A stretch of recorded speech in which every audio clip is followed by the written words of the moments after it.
This video exists because these guys asked for it. Load up Dishonored, start a new game. Welcome to a boat. You are Corvo, bodyguard of Empress Jessamine, and you've just got back from asking other nations for help because someone decided to play Plague Inc. with your city. Anyway, you should be fired because the Empress gets stabbed and her daughter gets kidnapped by some assassins that can disappear faster than my will to live. You're accused of murdering the Empress by Baldy 1 and Baldy 2, who look exactly like what you'd get if you shoved the bad guys into an AI generator prompt. Anyway, murder obviously bad, so you get arrested and Baldy 1 and 2 are like, now that the Empress is dead, we can take over and no one will ever know. Little did they know that we know. You're taken back to your cell and the guard gives you some food.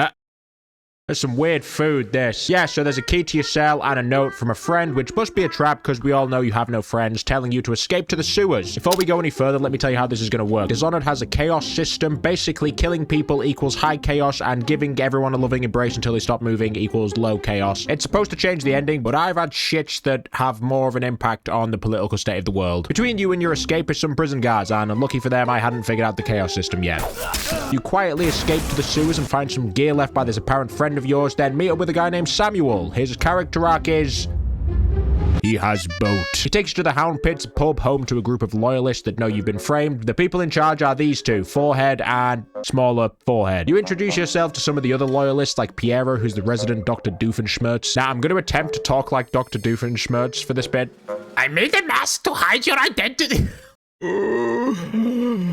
Okay, so that's why I didn't get into voice acting work. Yeah, the mask is great until you kill someone and everyone starts looking for the guy with the mask. Oh, by the way, I'm guessing if you're still here, then you don't completely hate the video, so if you want to help out, it'd be cool if you gave it a like. That way YouTube knows I don't make terrible videos. After that, you go upstairs, take a nap, and wake up to... okay, the universe may have deleted itself while you were asleep. I love how the game is like, something's not right. Like, I don't know, everything seems perfectly normal to me. So you've woken up in the dream world and a guy named, he doesn't actually have a name. He's the outsider, but we will call him Frungit.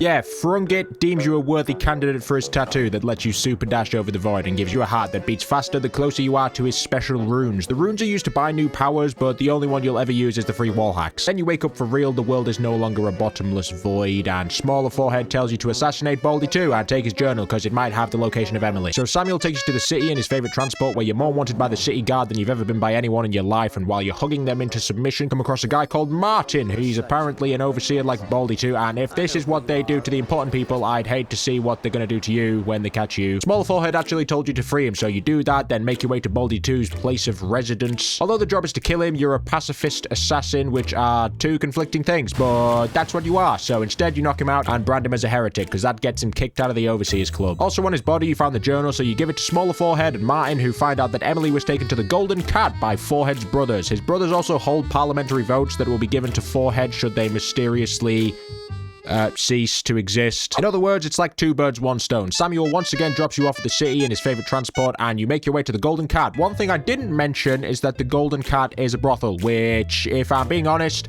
probably wouldn't be my first choice when picking a place to take a child, but hey, what do I know? Anyway, it ends up being like that one scene in John Wick where he's chasing that Russian lad through a bathhouse and just fucking everyone up, but instead you're just giving everyone hugs. The pacifist way to get rid of Forehead's brothers is to speak to a guy called Slackjaw, and if you do something for him, like wash his dishes or something, he sorts them out, but I got lazy while recording the footage, so for the next 2 seconds, the rules have changed. You're not a pacifist and kill them both. More importantly, Baldy 2's journal was right. Emily is in one of the rooms, and you take her back to the loyalists, then start planning how to take out Baldy 1, who's elected himself as president. Luckily, Martin's big head ain't just a hat rack, and says we're gonna kidnap a guy called Anton Sokolov, artist/physician.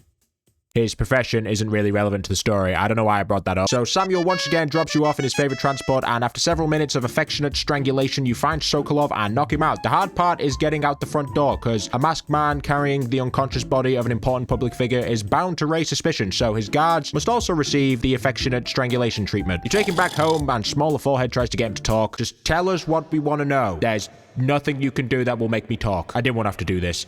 Open up file H798, please. Load up Resident Evil 2. Start. Okay, I'll talk. Apparently his mistress is called Lady Boyle, and she happens to be having a party tonight where the dress code is wear a mask, and that's like your entire identity. So once again, Samuel drops you off. You get into the party and come across your first problem. Lady Boyle is there, but so are the other two Lady Boyles, and you have to figure out which one is the mistress. Luckily, this very normal guy just tells you which one she is in exchange for not killing her and instead giving her to him, the pacifist option that's probably worse than dying. But questionably handing unconscious women to a scary guy who wants to be with her forever aside, you've managed to extricate.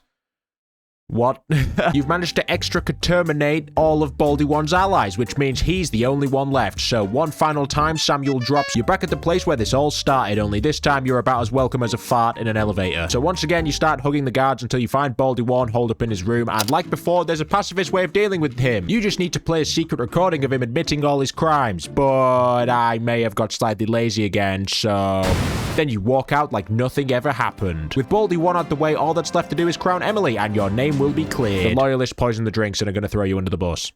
Right, well, might as well call this Dishonored 2 since it's happened twice now. Good old boat boy Samuel didn't use all the poison to keep you alive, though, then sticks your body on a raft which takes you to the flooded district, and you're found by the assassins from the start of the game. They take you to their leader, Dord, who's like, I don't know you, but I'm sensing you're a prick, and throws your stuff down a hole. He doesn't kill you for some reason, just knocks you out, which is where you're visited by our good pal, Frungit, who basically just turned up to say, oh no, you've had a bad day, haven't you? Yeah, no shit, Frungit. When you wake up, you're in like a makeshift prison, and after escaping, go get your stuff out of the hole before sneaking into Dord's base, and before you know it, you're giving him one of your signature hugs. Who he was and what his motivations were are not important. If you came to the video looking for that, then that's your fault. Next stop, out of the flooded district and into the not flooded district, aka the Hound Pits pub. One of the loyalists tells you that Forehead and Smaller Forehead just started murdering everyone to cover their backs and take control of the Empire, so Smaller Forehead is now the president. You find a note saying he's taken Emily to King Sparrow Island, so after using Piero's special thingamabob to put all the soldiers to sleep, you fire a flare to signal Samuel to come get you, and hopefully for the last time, Samuel drops you off. You make your way to the top of the lighthouse to find Smaller Forehead with either a dead or unconscious Martin and Forehead. I didn't really check, to be honest, but if they're unconscious, let's invite Smaller Forehead to the party. Emily's locked up in one of the rooms, and with Smaller Forehead dealt with, she's crowned Empress. Your name is cleared, at least until Dishonored 2, I'm guessing.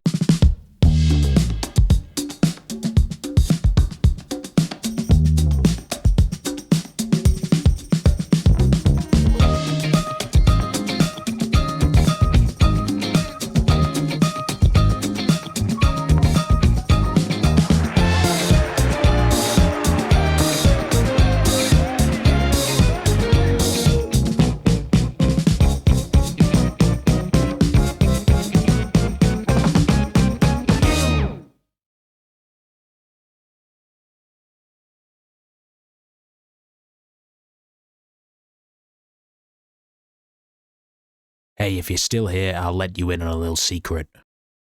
You smell.